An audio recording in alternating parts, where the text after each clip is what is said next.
Formé au Prytanée militaire de Kadiogo, Thomas Sankara suit une formation d'officier au Cameroun, puis à Madagascar, où il étudie les sciences politiques, l'économie politique, le français et les sciences agricoles. De retour en Haute-Volta à 24 ans avec le grade de sous-lieutenant, il est affecté à la formation des jeunes recrues de l'armée voltaïque.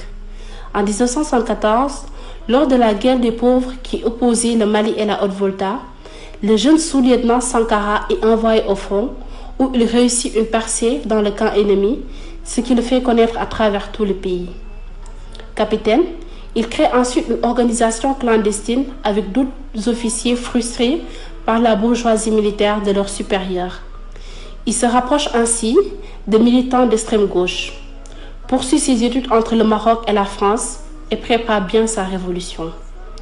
Rappelons que Sankara a assisté durant ses études à Madagascar en 1972 à la révolution qui renverse le régime néocolonialiste de Philibert et son idée d'une révolution démocratique et populaire s'est dessinée déjà.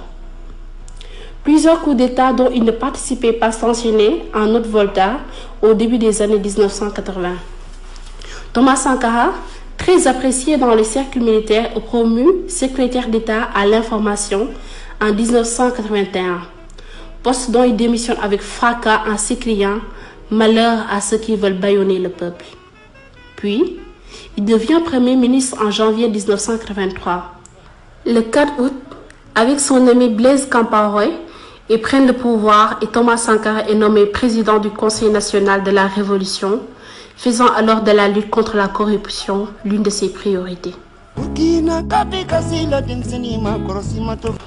Au pouvoir, voici quelques domaines importants dont Thomas Sankara a eu des résultats palpables qui ont changé radicalement les conditions de vie des Burkinabés. L'affranchissement de la tutelle de la France, comment sortir d'une misère asservissante. La Haute-Volta devient le Burkina Faso, qui signifie pays des hommes intègres. Une diminution du train de vie des dirigeants. Thomas Sankara mise sur l'éducation et la santé.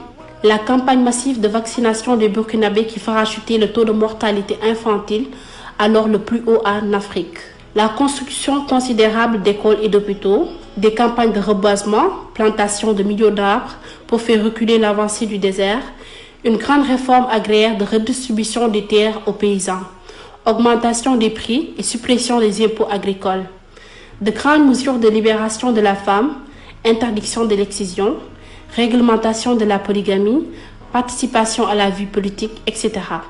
Il y a également la mise en place des aides au logement, baisse des loyers, grande construction de logements pour tous.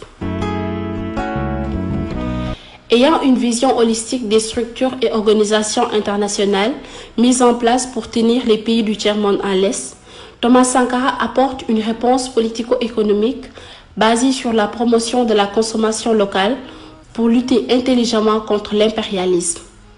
Consommons ce que nous produisons et produisons ce que nous voulons consommer, disait-il.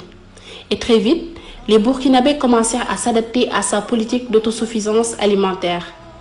Le modèle politique incarné par Sankara tournait le dos au financement du FMI, à l'aide alimentaire et à la soumission involontaire de son pays à l'impérialisme économique. En octobre 1983, le capitaine Sankara est invité au sommet France-Afrique en France. Et à sa descente de l'avion, il fut accueilli par un conseiller du président Mitterrand pour les affaires africaines, M. Guiben. Et Thomas Sankara boycotte le dîner donné par François Mitterrand à l'honneur des présidents africains en martelant fermement qu'un chef d'État doit être reçu par un chef d'État et non un conseiller. En tant que mandataire d'un État membre du Conseil de sécurité au sein de l'ONU, Thomas Sankara ne manquait aucune occasion pour dénoncer l'impérialisme et les puissances oppresseurs.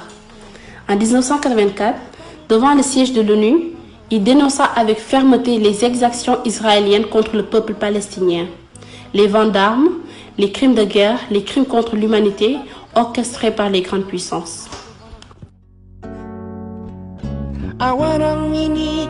Thomas Sankara.